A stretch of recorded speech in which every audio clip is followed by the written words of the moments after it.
తాకట్టులో ఉన్న బంగారాన్ని విడిపించి ఆ రోజున్న మార్కెట్ ధర కట్టి మిగిలిన డబ్బును మీకు అందిస్తుంది కొమ్మూరి గోల్డ్.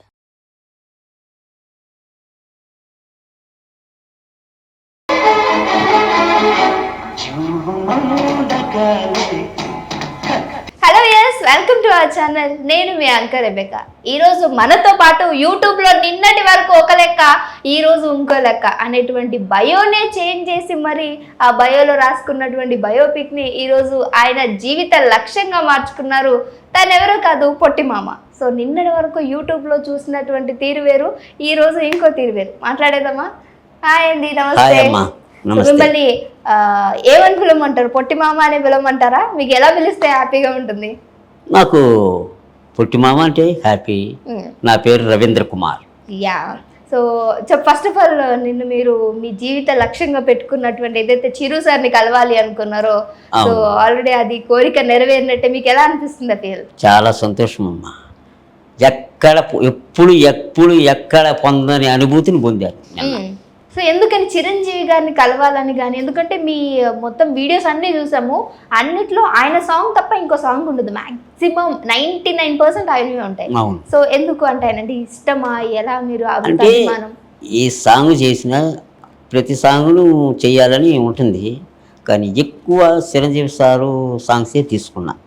ఎందుకంటే ఆయన మేనరిజం ఒక లెక్క ఉంటుంది. పదాలు కానీ అడుగులు పడడం కానీ కరెక్ట్ లైన్లో ఉంటాయి. అంటే చూసే వాళ్ళకి రీచ్ బాగా అవుతుంది ఆ డ్యాన్స్. అందుకే నేను ఓల్డ్ సాంగ్స్ని ఎంచుకుంటాను, చేసుకుంటూ వస్తాను. చేసుకుంటూ వచ్చి న్యూ సాంగ్ కూడా ఎంటర్ అయిపోతాం. అలా టచ్ చేసి వదులుతా. అంతే అంటే ఆడియన్స్ కి గుర్తున్నారా నేను అనే విధంగా. ఓకే, మరి పొట్టిమామ మీది ఎక్కడ ప్రాపర్? ఎక్కడ మీరు ఎక్కడి నుంచి వచ్చారు? అసలు ఎక్కడి నుంచి జర్నీ స్టార్ట్ అయ్యింది? మా ఊరు అసలు ఊరు, నేను పుట్టి పెరిగింది జంగళగిరి దగ్గర, అంటే తిరుపతి జిల్లా జంగళగిరి దగ్గర భీమవరం. మా ఇంటి పేరు భీమవరం, మా ఊరి పేరు భీమవరం, నా పేరు రవీంద్ర కుమార్. ఓకే, భీమవరం అంటే నేను మా భీమవరం అనుకున్నాను. అది భీమవరమే. అవునా? భీమ బాగుంటాయి అలా. భీమవరం. ఓకే, చిరుసారిని కలిసారు, ఏం మాట్లాడారు అక్కడ? సో మీరు ఇలా ఎంత చేతులు పట్టుకొని మాట్లాడటం కూడా చూసాం వీడియోస్లో. కాదు అక్కడ మీరు ఏం మాట్లాడారు మాకు అర్థం వినిపించదు. నేను కొరియన్ కనకరాజులో నటించాను. అది మేర్లపాక్ గాంధీ గారి సలవా. ఆయన నాకు ఇచ్చిన ఓ చిన్న పాత్ర, ఆ పాత్రలో నేను నటించాను. అది వరుణ్ తేజ్ గారి పక్కన చేశాను. చాలా అద్భుతంగా ఉంది. ఒక సాంగ్లో డ్యాన్స్ చేయడం, ఒక ఫైట్ నాతోనే స్టార్ట్ అవుతుంది, ఒక సాంగ్ నాతోనే స్టార్ట్ అవుతుంది, కొన్ని సీన్లు ఉన్నాయి. బాగా వచ్చింది. ఆ సినిమా విజయ పదంలో దూసుకుపోతే సమయంలో బ్లాక్ బస్టర్ ఫంక్షన్ చేశారు. ఓకే, ఎన్నోసార్లు చిరంజీవి సార్ దగ్గరికి ఇంక కలవబోతాం అనేది మిస్ అయిపోయేది. ఇట్నే జరుగుతూ వచ్చింది. దేవుడా ఎంతకాలం చేస్తావు ఇలా? నా గోల్ ఏంటంటే నేను సాంగ్ ఎంచుకునేదే ఆయన సాంగులు. ఆయన కలవాలని అంత అభిమానంగా గుండె లోతుల్లోంచి పుట్టుకొచ్చిన అభిమానం నాకు. మీకు తెలుసా ప్రీ రిలీజ్ ఈవెంట్కి సార్ వస్తారని? నాకు ఇన్విటేషన్ వచ్చింది. వచ్చింది వచ్చి మళ్ళీ క్యాన్సిల్ అయింది. క్యాన్సిల్ అయిపోయింది. ఈసారి కూడా మిస్ అయిపోయినాం అనుకున్నా. మళ్ళా ఎవరో మహానుభావుడు అంటే సాయి, అంటే బాబీ గారి డైరెక్షన్లో పనిచేస్తుంటారు కొంతమంది. వాళ్ళలో సాయి గారు అనే ఒక అతను నాకు ఫోన్ చేశారు. ఎక్కడుండవు మామ, అర్జెంటుగా పలానా దగ్గరికి కోహునూరు ఐటీసీ అక్కడికి వచ్చేయండి అని చెప్పి. సరే క్యాన్సిల్ అన్నారుగా అన్న. లేదు జరుగుతుంది కమా అన్నారు. అప్పుడు ర్యాపిడ్ బుక్ చేసుకుని వెళ్ళిపోయింది. డ్రెస్ మార్దాం అది ఇది కాదల్లా, ఏది తొందర. 4 గంటలకు స్టార్ట్ అన్నారు, 4:30 అవుతున్నది ఆ ఫోన్ వచ్చినప్పుడు. నేను బయలుదేరాలకు 5 అయిపోయింది. ఉంటారో లేదో చాలా టెన్షన్. నేను పోయి ఎట్లా నా కోసం కార్డు పెట్టున్నారు. కార్డు ఇచ్చారు, లోపల పోయినా. 1 గంట పోయినాక సారు స్వామినాయుడు సార్ కూర్చోన్నారు. నేను కూడా పోయి అడ్డు నమస్తే పెట్టి కూర్చున్నా. ఆయనతో కొంచెం అంటే కొన్ని మాట్లాడాలి కదా. సార్ వస్తున్నాడు, సార్ని కల్పించేదని ఈసారి అన్నా ఇక్కడ ఏం కలవలేను, ఇంకెక్కడైనా కల్పించేది చూడండి సార్, 22వ తేదీన సార్ పుట్టినరోజు అని ఆయనకి చెప్పుకుంటున్నా. సరేలే కలుద్దులే అంటున్నాడు. అప్పుడు ఈ నాగేంద్రబాబు సారు, వరింతిస్తారు మేడం, రితికా మేడం, అందరూ మొత్తం A to Z దాంట్లో నటించిన వాళ్ళంతా వచ్చేసారు. అందరూ ఒక్కొక్కరు మాట్లాడుకుంటున్నారు. సరే ఈసారి ఉన్నట్టుండి ఈ ఫోన్ ఎడిపెట్టేసి చూస్తా ఉండి ఇప్పుడే వస్తానని చెప్పేసి బయట వెళ్ళి ఫంక్షన్ 100 మీటర్ల దూరంలో ఫంక్షన్ జరుగుతుంది. నేను లాస్ట్లో కూర్చోండా మనకు ఇంకా ముందుకు తొక్కేస్తారు. మాట్లాడినాం అంటే నిలబడుకున్నా చూద్దాము. లాస్ట్ అయితే ఒకరు అవపడతాడని ఉన్నా. అటు వచ్చినాడు, కాసేపు కూర్చున్నాడు. ఆ సార్ కూర్చున్నాడు, నేను కూర్చున్నా. 10 నిమిషాలకంతా పుట్టిమామ స్టేజ్ మీకు రావాలన్నారు అని యాంకర్ గారు పిలిచారు. అబ్బా అంటే మనోళ్ళు దాంట్లో నటించున్నారు కదా, పిలిచినారు.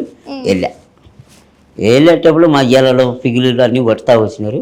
పోయి ఎక్కిన 25 ఏళ్ళ గురించి పెద్ద పెద్ద తోటి కళాకారుల గురించి అక్కడ వచ్చిన పెద్ద అందరినీ అభిమానించిన అవి ఇలా చూసి అన్నీ చెప్తా ఉన్నా. వంచి ఎట్టు చూసా, ఇట్లా చూసి కంటి నిండా ఓ దేవుడు కనిపిస్తున్నాడు. ఆయనే మా మెగాస్టార్ చిరంజీవి గారు. అది చూస్తాని ఏమి చెప్తున్నాను, ఏమవుతుందో నాలో ఉన్న ప్రేమ, అభిమానం, వాత్సల్యం అంతా ఏడుపు రూపంలో పొంగేసింది. ఏడ్చేసానంటే చిన్నగా కాదు, ఏడ్చేసి అట్నే పోయి ఇంకా నా జీవితం ఇంకా చాలు, నా జీవితం ధన్యమైంది, ఇంకా చాలు అని చెప్పేసి పోయి ఆయన కాళ్ళ మీద పట్టుకునేస్తే ఒకే నీ సాంగులు నేను చూస్తుంటాను లే అటు కింద కూర్చోపోయినా కాదు ఏడు కూర్చొని తీసుకొచ్చి పక్కలో కూర్చొని పెట్టుకుని పని చేసి చాలా ఈ హ్యాపీగా ఉన్నా అన్నాడు. సార్ ఇంక ఇవాళ ఏం చెప్తున్నాను ఏమంటే నాలో నేను లేను, ఆ అభిమానం అలా పొంగుకొచ్చేసింది. ఇలా ఉంటుందా అభిమానం అని అనిపించింది. నా దేవుడు నేను కళ్ళారా చూసుకున్నానమ్మా. సార్ ఈ జన్మ చాలా. నేను 7th నుంచి మామూలుగా సినిమాలు చూడటం రాయడం జరిగింది. రాసుకుంటా ఇదే మనము జారాలి సినిమాలో అని. పసివాడ ప్రాణం నుంచి అభిమానం ఎక్కువగా పెరిగింది ఆయన పైన. ఆ సాంగులు, బ్రేక్ డ్యాన్స్ కానీ ఆ డ్యాన్సులు అప్పుడు వేసేది. కాళ్ళు ఏడవడం అయ్యో తెలియదు. అప్పుడు వేస్తున్నాను, ఇప్పుడు వేస్తానా ఓని ఆ విధంగా వేస్తా. అప్పుడు కలవాలి చెయ్యాలి లేదు. ఆ సాంగులు చెయ్యాలి, ఏడబట్టినా స్టేజీ మీద కానీ ఏడ పలికితే ఆడ పోయి వేసేసింది. ఆ విధంగా జరుగుతూ వచ్చింది. యూట్యూబ్ పెట్టినాక స్టార్ట్ అయ్యింది. ఎవరు చెప్పారు మీకు యూట్యూబ్ పెట్టాలని? యూట్యూబ్ ఎలా అంటే మా అబ్బాయి ఉన్నాడు, ప్రజ్వల్ అనే అబ్బాయి, మేర్లపాక, మాది మన సొంతం, మధ్యలో రోడ్డు అడ్డం. ఆ అబ్బాయి నేను నాటకాలు వేసేది. నాటకాలు ఒక 60 నాటకాలకి డైరెక్టర్ని, రచయితని, డాన్సర్ని. అది చేస్తూ ఉంటే అప్పుడు అబ్బాయి అంకుల్ మనం యూట్యూబ్ పెట్టుకుందామా అన్నాడు. అప్పుడు యూట్యూబ్ లేదు, ఎప్పుడు 2021 అప్పుడు మేము పెట్టాం. చూసినావా ఎంత తొందరలో పెట్టామా, అప్పుడు పెట్టాం.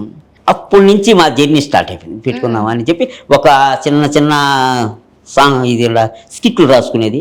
ఒక 33 స్కిట్లు కామెడీ స్కిట్లు చేసాం. తర్వాత ఎలా కాదు మనం ఇంకో ఛానల్ పెట్టి డాన్సులు చేద్దాం, సాంగులు చేద్దాం, దీన్ని చూద్దామని చెప్పి సాంగులు ఇద్దరిది. దీనికి పిఆర్ మ్యూజిక్లు అని పెట్టాం. పి అంటే ప్రజ్వల్, ఆర్ అంటే రవీంద్ర అని పెట్టుకునేసి పిఆర్ మ్యూజిక్ స్టార్ట్ చేసి చిన్న సాంగ్స్ అవి చేసుకుంటూ అమ్మాయిని పెట్టి చెయ్యాలి ఒకటి అనేసి ఒక చిన్న పాపని పెట్టి జోష్న అనే పాపని పెట్టి చేసాం. ఆ తర్వాత కుసుమ అనే పాపని పెట్టి అదిరింది మామ సాంగ్ చేసినాం. ఆ తర్వాత అబ్బని తీని దెబ్బ అది తీసుకెళ్ళిపోయింది. 2వ పాట 3వ పాట ఇది కైకులూరు కన్ని పిల్ల అక్కడికే వైరల్ అయిపోయినాం. అక్కడి నుంచి మళ్ళీ ఉషా వచ్చింది. ఉషా వచ్చినాక చిరంజీవి సాంగ్సే ఎక్కువ చేసుకుంటా వచ్చినాం. అప్పుడు మా లిస్ట్ పెట్టుకున్నాం. మేము ఈ ఛానల్ పెట్టిన ముఖ్య ఉద్దేశం చిరంజీవి సార్ని కలవాలని అనే ఉద్దేశంతోనే చేసినాం. అప్పటి నుంచి ఆయన మీద అంచులంచులుగా పెరిగిపోయింది, ఎక్కువైపోయింది. ఒక్కొక్క పాట వస్తుంటే ఒక్కొక్క నాలో నేను సాంగ్ పెట్టి షూటింగ్కి వెళ్ళానుకో గమ్మనే ఉంటా. షూటింగ్ సాంగ్స్ మొదలైందంటే ఇంకా పరకాయ ప్రవేశం చేసేస్తా. ఇంకొక మామ వస్తాడు. సో ఇప్పుడు ఊర్లో మిమ్మల్ని అందరిని ఏమని పిలుస్తారు? మీ పేరుతో పిలుస్తారా? రవి అంటారు, కొంతమంది మర్దాళ్ళు మామ అంటారు, పుట్టి మామ అంటారు. మామన్నా పలకతా, రవి అన్నా పలకతా. ఏమన్నా వాళ్ళు ఏమైనా పలుకుతా. చిన్నప్పటి నుంచి మీరు సింగిల్ గా పెరిగారని మీ మమ్మీ డాడీ అవునమ్మా. చిన్నపిల్లలు లేరని సో ఆ చిన్నప్పుడు విషయం ఏంటి? 7వ తరగతిలో అమ్మ చనిపోయింది, 10వ తరగతిలో నాన్న చనిపోయినారు. ఒంటరి జీవితం, ఎలా బతకాలో తెలియదు. 15 సంవత్సరాలు ఉంటుంది అందరూ కోల్పోయిన తర్వాత. ఎలా చేయాలి? అప్పటి నుంచి నా జీవితం భయంకరంగా మారింది. అన్నం ఒకరోజు తిన్నాను, ఒకరోజు తినలేదు. ఇల్లు నీడ గూడు ఏమీ లేదు, తోబుట్టువులు లేరు, ఎవరూ లేరు. ఒంటరి జీవితం. మీరు ఒక్కలేనా? ఒక్కరే, అమ్మకి నాన్న ఒక్కరినే పుట్టారు, 2. ఆ విధంగా జీవితం సాగింది. ఆ హోటళ్ళని బారుల్లో ఇట నా జీవనాధారం కావాలి కదా. మనకి ఏ పని తెలియదు, పని చేసేది వాళ్ళన్నా చేసుకుంటున్నామని 90 రూపాయల జీతంతో చేరాను బారులో. ఆ విధంగా గుణంగా ఒక 4 సంవత్సరాలు చేసి తర్వాత బయట వచ్చాను. చదువుకోలేదా మీరేమి? 10th వరకు చదివా. 10th వరకు చదువుకున్నా. ఆ చదువుకుని 7వ తరగతిలోనే కదా కథలు రాయడం మొదలుపెట్టాను. 7వ క్లాస్ 7వ తరగతి నుంచి కథలు రాయడం మొదలుపెట్టాను. అప్పుడు చిన్నప్పటి నుంచి ఎక్కడ డప్పు ఆగుతా అక్కడ ఆడమల్లి డ్యాన్సులు ఒక నేర్పించింది కాదు, నాలోంచి పుట్టినట్టువే డ్యాన్సు. అది ఏ సాంగ్ చూసినా, ఏ సార్ చూసినా, పెద్ద ఎన్టీఆర్ సార్ చూస్తే ఆయన ఎట్లా వేస్తున్నారు ఆ మేనరిజంకి వచ్చేసి, ఏఎన్ఆర్ సార్ వస్తే ఆ విధంగా, కృష్ణా సార్ వెళ్ళిపోయేది. ఈ విధంగా మేనరిజం చేసుకుంటూ అన్ని వాళ్ళ చేస్తూ వచ్చి తర్వాత చిరంజీవి సార్ సాంగులు చూసి చిరంజీవి ఫ్యాన్ అయ్యాను. ఆయన్ని అభిమానం పెంచుకున్నాను, ఆయన మీద ప్రేమ పెంచుకున్నాను. ఆ విధంగా పెరిగి అదే. ఆ తర్వాత ఏర్పేడు దగ్గర మన సముద్రంలో పాపను చూసి పెళ్లి చేసుకోవడం, 3 కొడుకులు కనడం. ఎంతమంది పిల్లలు? 3 కొడుకులు. 3 కొడుకులు బాగుంటారు. అంతా వాళ్ళమ్మ పోలిక, అంటే వాళ్ళమ్మ పొడుగు. అంటే మీరు పొడుగు అన్నారు కాబట్టి ఒక మాట మాట్లాడదాం. చాలా మంది మిమ్మల్ని ఎగతాళిగా మాట్లాడదాం, అంటే చాలా మంది అన్నీ ఉన్నా కానీ మాకేంటి, మేము ఎందుకు సక్సెస్ అవ్వలేకపోతున్నామని వాళ్ళు కృంగిపోయే వాళ్ళు ఉంటారు. బట్ మీరు ఏ రోజు అలా ఫీల్ అయ్యారా? మిమ్మల్ని ఎవరైనా ఎగతాళి చేసిన వాళ్ళు ఉన్నారా మీ లైఫ్? ఎంతో మంది అంటారమ్మా, అమ్మాయి చూస్తే పొడుగు, నువ్వే అంత ఎట్లున్నావో అంత వద్దు అంటారు. అంతే ఉన్నది. అమ్మాయి ఆ పొడుగు నింది, నేను ఇంత ఉన్నాను కాబట్టి మా ఛానల్ సక్సెస్ అయింది. ఇక్కడి నుంచి అక్కడ తగిలింది. ఆడ చూస్తే నన్ను చూడాలా, నన్ను చూస్తే ఆడ చూడాలి.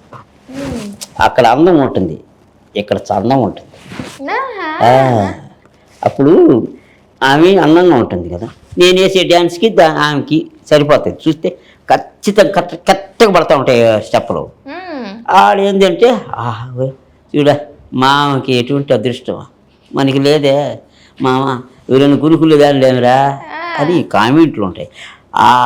ఈ కామెంట్లు, బ్యాడ్ కామెంట్లు అవి పెడతారు కదా, కొంతమంది పెడతారు. ఒక 100% 20 అవి ఉంటాయి, 80 మంచి ఉంటాయి. ఆ 20 వాళ్ళు చూస్తేనే కదా పెట్టుంటారు, చూడకపోతే పెట్టరు కదా. వాళ్ళు చూశారు కాబట్టి పెట్టినారు కాబట్టి ఆ కామెంట్లు మేము స్టెప్గా వాడుకున్నాం. సూపర్. నెగిటివ్ లో కూడా పాజిటివ్ ఎత్తుకుంటున్నారు అయితే. అంతే. సో నెక్స్ట్ స్టెప్ ఏంటి మరి మీది? నా నెక్స్ట్ స్టెప్ ఏముంది, సార్ని కలిసేసాను, అయిపోయింది. ఇంకా సార్ నుంచి ఇంకా సార్లో నటించే సినిమాల్లో చేయాలని ఆశ, ఆయనతో నటించాలని ఉంది. అడిగేశారా? అడగాల, ఎక్కడ అడిగేట్టుకున్నది నా మనసు. నాకే ఏడుపు దుఃఖాలతో నేనుండి ఒక్క ఛాన్స్ సార్ అని ఉంటే సారు. ఆయనేమో ఏది కోరినా ఇచ్చేట్టుకున్నాడు, నేను ఏది అడగలేకపోయినాను. అయ్యో, మొహమాటం అడ్డొచ్చిందంటారా? మొహమాటం కాదు, అభిమానంతో ఉప్పొంగిన నాలో మాటలు మూగబోయాయా? సరే, మీ కవిత్వానికి నేను నా కవిత్వాన్ని అడ్డు బాగా ఇస్తున్నారు. ఆ విధంగా నా ఊహల తరంగాలు అక్కడే అంతమైపోయినాయి.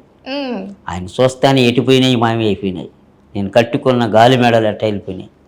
ఆయన చూస్తున్న మహాదేవుణ్ణి చూసి నా దేవుడు కనిపించాడు, చాలు, నాకు ఇంకేమొద్దు. ఒక అభిమాని ఇంతటి అభిమానిస్తారా అని మిమ్మల్ని చూసాకే అర్థమవుతుంది నాకు. దాదాపుగా ఎన్నో సంవత్సరాల నుంచి ఆయన మీద ప్రేమ పెంచుకున్నారు.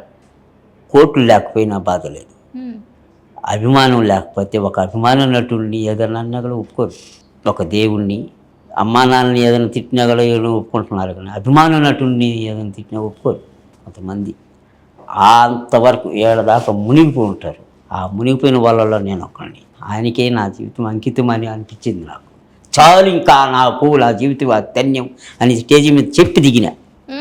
డై హార్డ్ ఫ్యాన్స్ అని అంటే ఎక్కడో మనం వింటాము, చూస్తుంటాం, కానీ లైవ్లో చూస్తూ ఉన్నాను ఇక్కడ నుంచి. చిరంజీవి గారు డై హార్డ్ ఫ్యాన్. మరి చిరంజీవి గారి స్టెప్ మా కోసం ఒకటి వేస్తారా? వేయాలా? ఖచ్చితంగా. అయ్యో అయ్యో సరే చూద్దాం తప్పకుండా. తప్పకుండా. Thank you.